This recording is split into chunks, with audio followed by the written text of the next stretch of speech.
Welcome. I had an interesting conversation, or not even a conversation, but someone asked me a question online through text.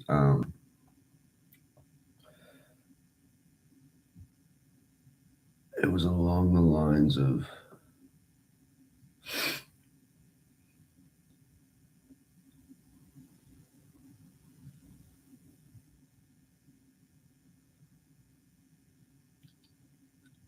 I don't like,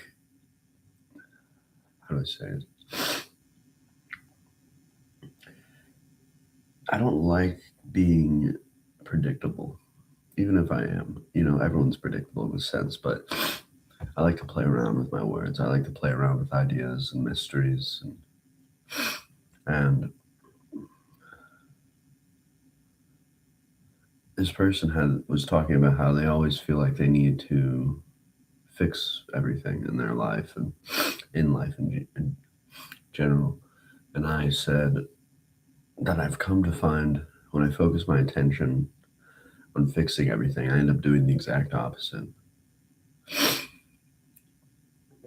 And I started talking about how there's a world beyond rationality, like rational thought, aka taking life serious.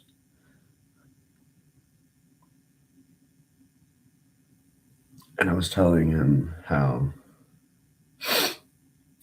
I just enjoy doing things to do them because it needs to get done. It's the next thing to get done. I don't need to think about it or be in that moment having necessarily like this performance of fun. Um,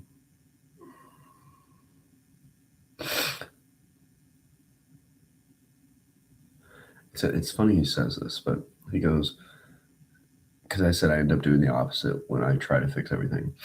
He goes, honestly, same, dude. I'm learning that even when you know what you're saying is right, and they know it doesn't matter, and they know it doesn't matter.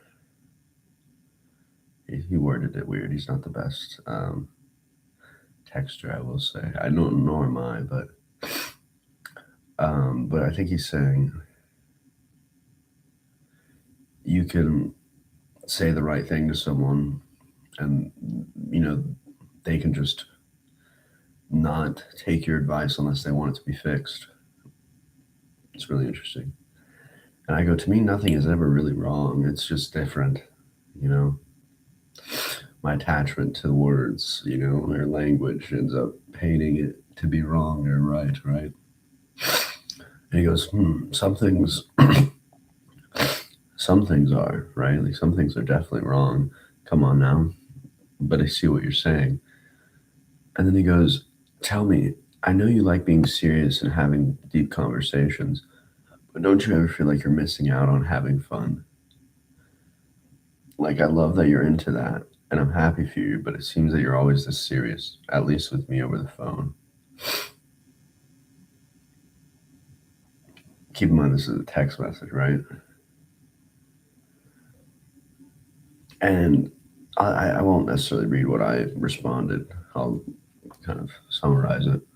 Um, but I wanted to build that image of texting and the phone in general. I wanted to talk about texting, the phone, and kind of about how we present ourselves on the phone, on the screen. And I also want to talk about how some people cannot like make that different, they cannot see the difference between um, things that are performative and things that are not, things that are like for the gaze of the other, things that aren't.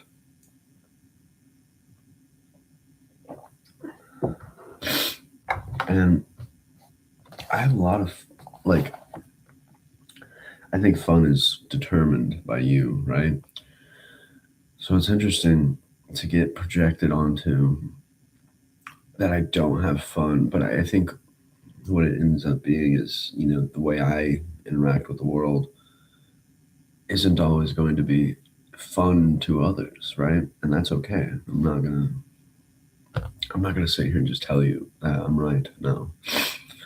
Am I gonna express myself any day of the week? And if you don't like it, sorry, right? Go away. Don't talk to me, right? But I'm having fun experiencing this moment and playing around with the ideas because truly we can learn from our past and all the histories, and we can learn from these great figures, but I think now is the only moment that can be acted upon, and to use it intentionally is the only thing we can do to like return to some sort of power within the localized level, because I think now in this a day and age in 2026 where technology is rampant and it's only getting better and producing more, I think now we live in such a world where there's a mental image, or more of a physical, or sorry, there's more of a mental image that dictates the world, the physical world. There had there is a there's perception and perspective that really dictates our thoughts, our language, and how we perceive each moment. And I think a lot of people I've come to find and I've come to meet exist in this state of, it's like,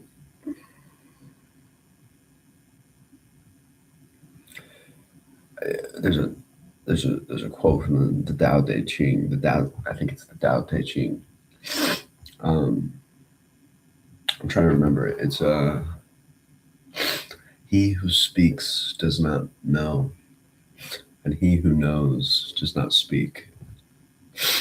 And Ram Dass, and starts a convert or starts a lecture or whatever you want to call it. It's one of his little sit-ins. He starts a little lecture off by saying that. And it really struck me last night.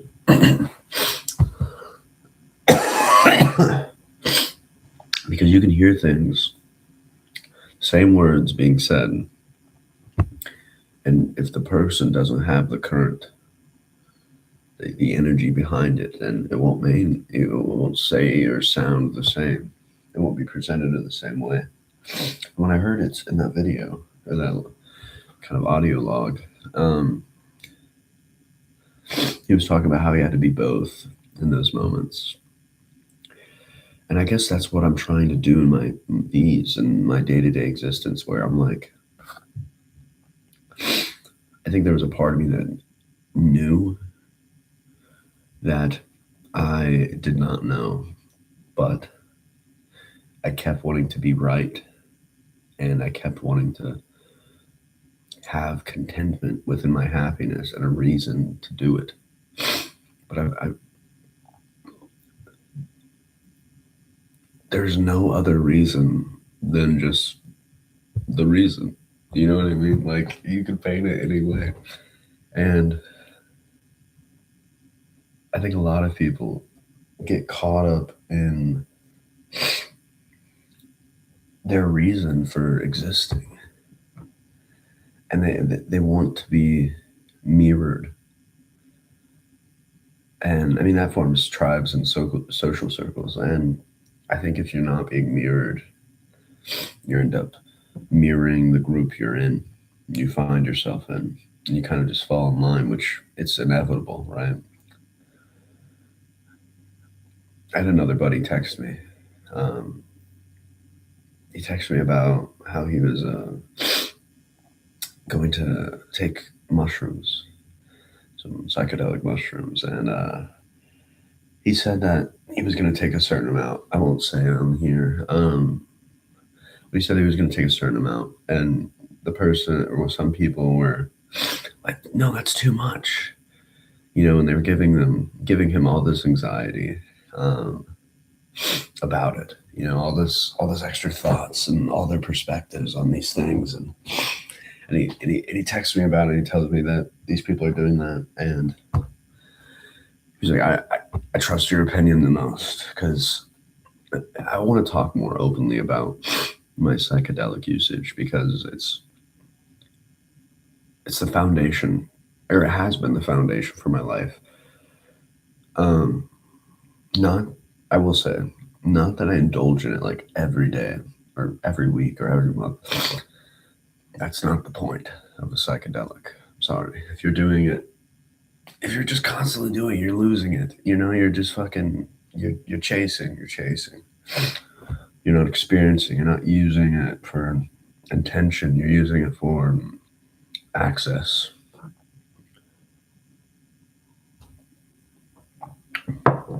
Anyway, text me, starts talking about how um, he was like, I trust you the most, I trust your word. And I go, and I kind of like, I'm texting, right? So I kind of like laugh, present myself as laughing. And I was like, man, enjoy, first of all, enjoy your time, breathe, make sure you have the ability to ground yourself here and there, but remember your breath. Like the key, in my opinion, always is to remember your breath and to go back to your breath in that moment, wherever you are, especially on mushrooms or psychedelics in general. And why I bring this up is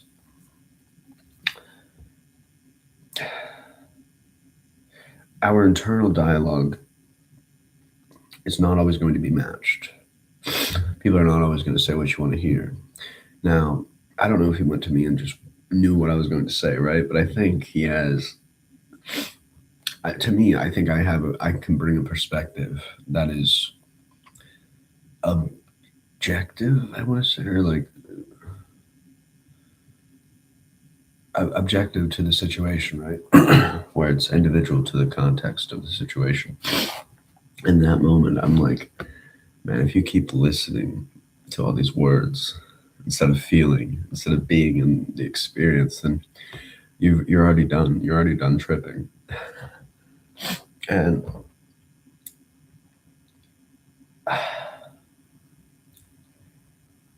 how do I say this? It's a cool idea. Um,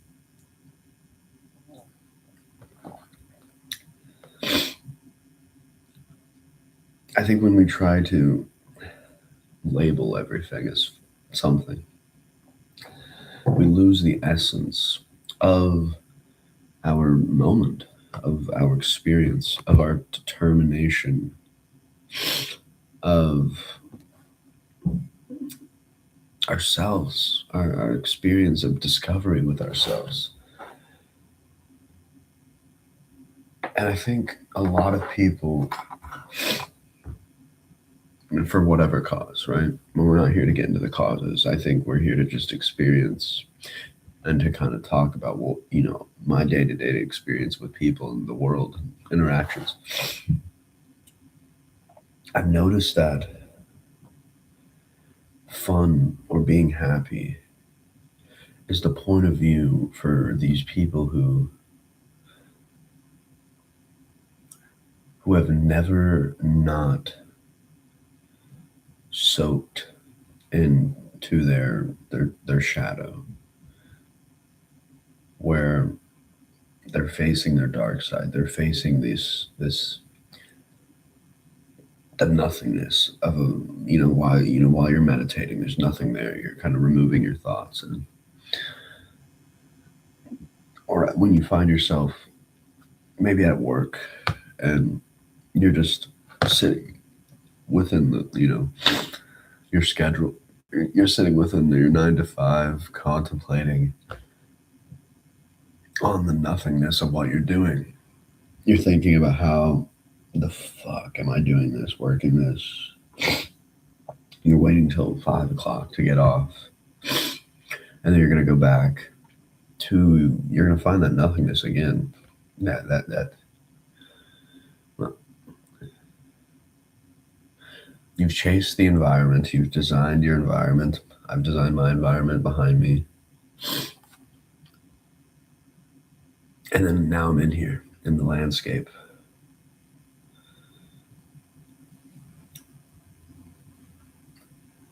And here's the nothingness. So people chase the landscape, the environment. And they get to this, the environment, the landscape. And it's a search for something more. It's a search for a label and a form and a reason. And I think some people are just unwilling to be their own fun, determine their own level of sanity. Um,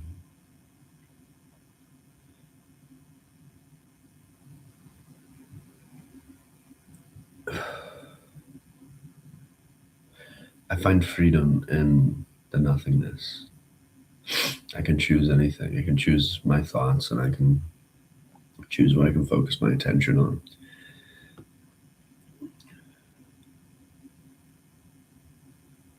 I think a lot of people have others express for themselves nowadays. That tends to be a reason why we project our mind onto situations and people and environments. I think if more people just had the vulnerability to be something else, to challenge themselves, we wouldn't be focused on fun or right or wrong or happiness or anger or hatred or sadness. It's not that they wouldn't be there,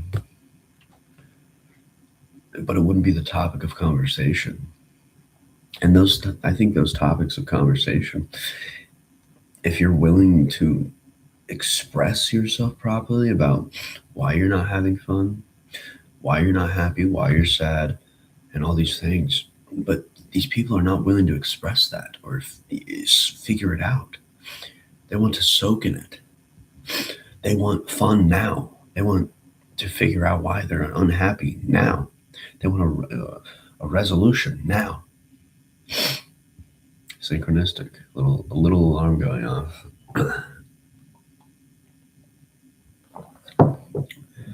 And look, we could name the reasons why this is happening, but it's happening.